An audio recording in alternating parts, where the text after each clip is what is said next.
আসসালামু আলাইকুম রহমতুল্লাহ। প্রিয় দর্শক, আজকে আমরা অটোক্যাড এর কিছু গুরুত্বপূর্ণ টিপস নিয়ে আলোচনা করব।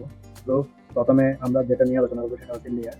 আমরা যখন কোনো একটা অবজেক্ট তৈরি করি, আমরা যখন অটোক্যাড এর মধ্যে কাজ করি, তখন আমাদেরকে বিভিন্ন লেয়ার নিয়ে কাজ করতে হয়।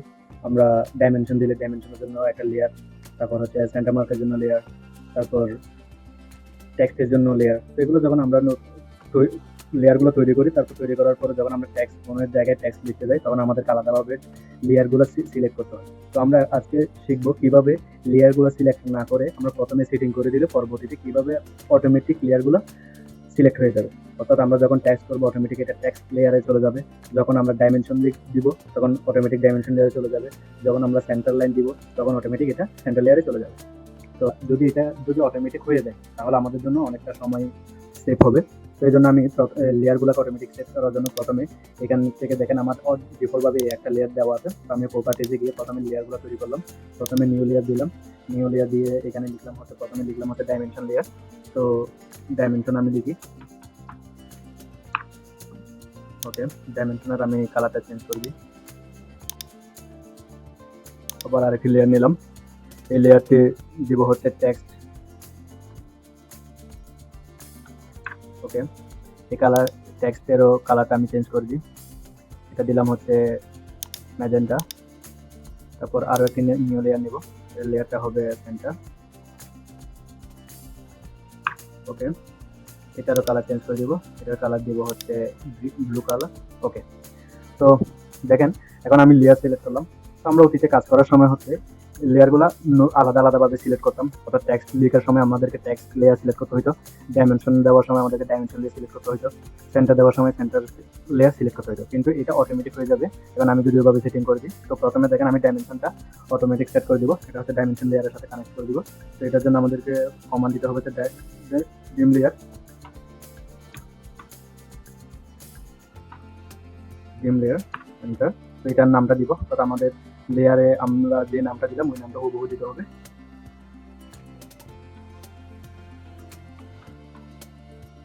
ওকে।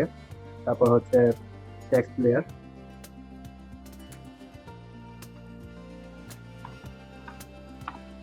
Text layer. এখানের মধ্যে হুবহু আমাদের লেয়ারের নামটা দিতে হবে, টেক্সট সেন্টার। তারপর হচ্ছে সেন্টার লেয়ার, সেন্টার লেয়ার। তো সেন্টারের হুবহু নামটা দিতে হবে, ওকে। তো দেখেন আমার কাজ শেষ। এখন এটা ক্লোজ করে দিই। তো দেখেন আমার এখানে লেয়ার কয়টা আছে। একটা হচ্ছে জিরো লেয়ার, এটা হচ্ছে default, centre layer, dimension layer, text layer. তো আমার এখান থেকে আমাকে ডাইমেনশন দেওয়ার জন্য ডাইমেনশন লেয়ার সিলেক্ট করতে হবে না, টেক্সট দেওয়ার জন্য টেক্সট লেয়ার সিলেক্ট করতে হবে না, এটা অটোমেটিক সেট হয়ে যাবে। তো আমি যদি প্রথমে ডাইমেনশন দিই, দেখেন এই সার্কেলটা ডাইমেনশন দিলে অটোমেটিক দেখেন আমার এটা কালার চেঞ্জ হয়ে যাবে। আমি ডাইমেনশন লেয়ারের মধ্যে যে কালারটা দিলাম ওইটা হয়ে গেল। তো আমি এটারও দিই, ওকে। তো দেখেন আমি যখন এটাকে সিলেক্ট করবো তখন এখানে দেখেন এটা ডিফল্টলি জিরো লেয়ার। আমি যখন সিলেক্ট করবো তখন এটা আমার ডাইমেনশনটা দেখাচ্ছে। অর্থাৎ আমাকে এখানে আলাদাভাবে লেয়ারে গিয়ে আমাকে লেয়ার সিলেক্ট করতে হয়নি। যখন এটা দিব সেম ভাবে ডাইমেনশনটা দেখাচ্ছে। তারপর আমি সেন্টার দিব। তো সেন্টার দেওয়ার জন্য সেন্টার, তারপর এটা সিলেক্ট করে দিলাম, ওকে। তো দেখেন আমার এটা সেন্টার লেয়ারটা অটোমেটিক কালারটা চেঞ্জ হয়ে গেল। তো প্রপার্টিসগুলো অটোমেটিক চেঞ্জ হয়ে গেল। তো আমি ধরেন এটা দিলাম লাইনের, ওকে। তো দেখেন এগুলো আমাকে আলাদাভাবে যাইতে হয়নি। তো আমি হোমে যাই, হোমে গিয়ে দেখেন আমার এখানে ডিফল্টলি জিরো দেওয়া, জিরো লেয়ারটা। আমি যখন এটা সিলেক্ট করবো তখন এটা দেখেন সেন্টার লেয়ারটা অটোমেটিক। তো এখানে আমাকে আলাদাভাবে যাইতে হয়নি, এটা হচ্ছে সুবিধা। তারপর যখন টেক্সট লিখবো আমি প্রথমে টেক্সট, এখানে একটা টেক্সট লিখি,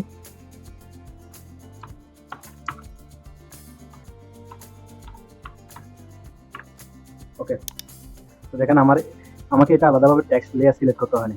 আমি এটা সিলেক্ট করলাম, এখানে অটোমেটিক টেক্সট লেয়ারটা সিলেক্ট হয়ে গেছে। তো এটা হচ্ছে লেয়ারের সুবিধা। তো আশা করি আপনারা এই ট্রিক্সটা ফলো করবেন।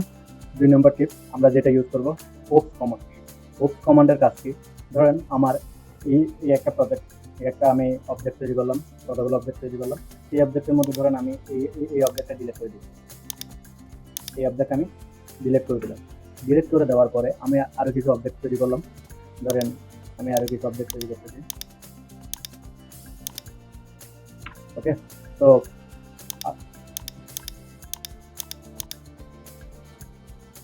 ওকে, তো আমি এখন অবজেক্টগুলো তৈরি করার পর মনে হলো যে আমার এই ডিলিট এর আগে যে অবজেক্ট আমি ডিলিট করলাম ওই অবজেক্টটা প্রয়োজন, কিন্তু আমরা আজ অতীত করতাম কি কন্ট্রোল জেড দিয়ে আন্ডু করে ওই জিনিসটা আনতাম, কিন্তু ওই জিনিসটা আনতে গেলে এর মধ্যে আমি যে কাজগুলো করলাম এইটা এই যে কাজগুলো করলাম ওগুলা ডিলিট হয়ে যাবে। তো আমি চাচ্ছি যে ওগুলোও থাকবে, কিন্তু লাস্ট ডিলিট করা ওই অবজেক্ট আনবো। তো এটা কিভাবে করতে পারি, ওটার জন্য আমাদেরকে আনতে হবে ওপ কমান্ড, WPS ওপ, এন্টার। দেখেন আমার এখন যা করছি তাও আছে, লাস্ট যে অবজেক্ট আমি ডিলিট করলাম ওই জিনিসটা চলে আসলো। এটা হচ্ছে ওপস কমান্ডের কাজ। তারপর আমাদের তৃতীয় নাম্বার টিপস হচ্ছে সিলেক্ট। তো সিলেক্ট আমরা এই অবজেক্টটাকে যদি আমরা সিলেক্ট করতে চাই কিভাবে করবো, সিলেক্টের জন্য আমরা প্রথমে অ্যাপ দিব, অ্যাপ দিলে সিলেক্ট এন্টার। ওকে, তো আমরা কি, তো আমরা যদি রেডিয়াস করি তাহলে তো আমরা সিলেক্ট এইভাবে করি, এভাবে আবার এন্টার দিয়ে এটা এভাবে যাই। তো এখানে একটা জিনিস, তো আমরা যদি অনেকগুলা সিলেক্ট করতে হবে, এক্ষেত্রে আমরা এক কমান্ডে কিভাবে কাজ করতে পারি, তো সেটার জন্য আমাদেরকে প্রথমে সিলেক্ট দিতে হবে অ্যাপ এন্টার। তো আমরা ধরেন রেডিয়াসে করবো, রেডিয়াসে করার জন্য আমরা আর দিলাম এই রেডিয়াস, তো ধরেন ডাইমেনশন রেডিয়াস দিলাম হচ্ছে 5 এন্টার।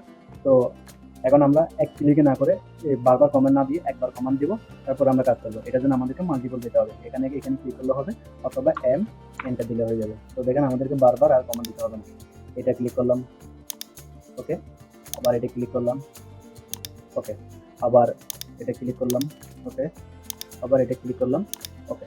দেখলেন অর্থাৎ একবার কমান্ড দেওয়ার পরে আমাদেরকে বারবার দিতে হয় না, আমরা মাল্টিপল চুজ করে দেওয়ার পরে এটা এক কমান্ডে অনেকগুলো আমরা সিলেক্ট করতে পারবো।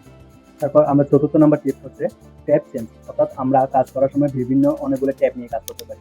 ধরেন এই একটা ট্যাব, এই একটা ট্যাব, এই একটা ট্যাব, এরকম। তো আমাদেরকে বারবার এখান থেকে ক্লিক করতে হবে ট্যাবে যেতে গেলে।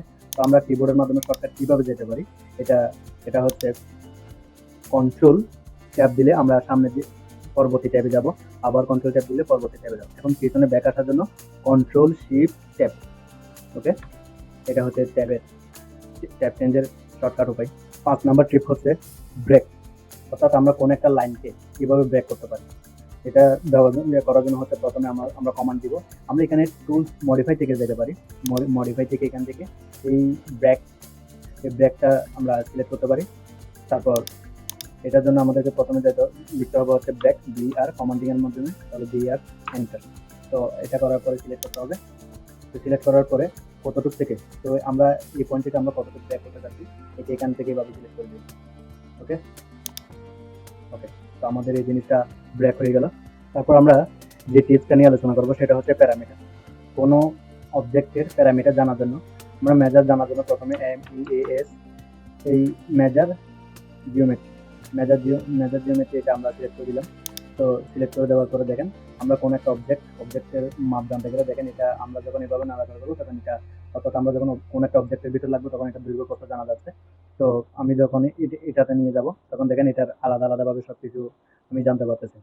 তারপর এটাতে নিয়ে গেলে তখন এটার প্রতিটা জিনিসের ডিগ্রি সহ সবকিছু আমরা সহজে জানতে পারতেছি, কোনটার সাথে এটার সাথে কত ডিগ্রি আছে, এটার মান কত, এই জিনিসগুলো আমরা মেজারমেন্টের সাহায্যে সহজেই জানতে পারতেছি।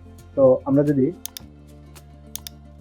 এভাবে এভাবে সিলেক্ট করি, তো কোন একটা অবজেক্ট, তো এটার এরিয়া সহ প্যারামিটারগুলো আমরা জানতে পারি। তো আমরা যদি এটা লিস্ট আকারে চাই, লিস্ট আকারে জানার জন্য এই প্রথমে লিস্ট কমান্ড দিতে হবে, LIST লিস্ট, ওকে। লিস্ট কমান্ড দেওয়ার পরে অবজেক্ট সিলেক্ট করে দিবেন, অবজেক্ট সিলেক্ট করে দেওয়ার পরে এন্টার দেওয়ার পরে দেখেন আপনার এখানে এটার পুরো ডিটেলস চলে আসছে, এটা কোন লেয়ারে এই অবজেক্টটা আছে, তারপর হচ্ছে এটার সেন্টার পয়েন্ট কত থেকে কত, তারপর হচ্ছে এটার এরিয়া কত, এটার এখানে রেডিয়াস কত ইউজ করছে, প্রতিটা জিনিসের সবগুলো লিস্ট আকারে এখানে চলে আসছে, ওকে। এটা হচ্ছে লিস্টের কাজ। প্রিয় দর্শক, আজকে এই পর্যন্ত। তো আপনার ভিডিওটি লাইক দিয়ে শেয়ার করে রাখবেন এবং পরবর্তীতে ভিডিও পাওয়ার জন্য অবশ্যই চ্যানেলটি সাবস্ক্রাইব করবেন। ধন্যবাদ।